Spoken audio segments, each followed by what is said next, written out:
But before you were here at Cincinnati, or at least returning to Cincinnati, was there an ocular oncology service there? No. You founded it, right? You were the Right, first director. right. There was nobody in Ohio, actually, who had ever had, I mean, very few people, when I started, were doing ocular oncology. There was Evan Grigudis, who does the proton beam up in Boston. There was Jerry Shields, who I joined in Philadelphia. Don Gass was kind of a diagnostic person on tumors in the eye, but he really wasn't very much of a therapist for them. There was Bob Ellsworth, who worked with retinoblastoma in New York City. There was Devron Char, who was out in San Francisco. And really nobody else beyond those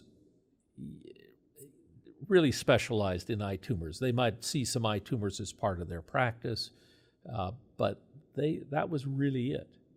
So when I joined and David Abramson joined Bob Ellsworth around that same time, we were kind of that generation in there. And so there were only about 7 of us, I would say, at that point. How many ocular oncologists do you think are in the U.S. Well, right now? since that time, since then, that time, there have been a number of ones that have been trained so that at least most of the major university medical centers now have somebody that does ocular oncology at least as a half-time job.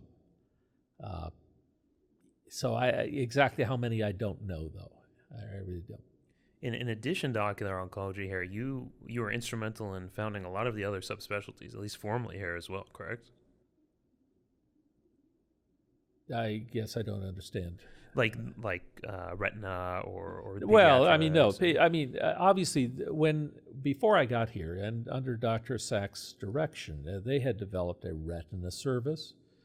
They had developed a cornea service, uveitis, or the glaucoma, the things like that. So they were here, but then when they merged with CEI, which CEI had developed their own service independently, and part of the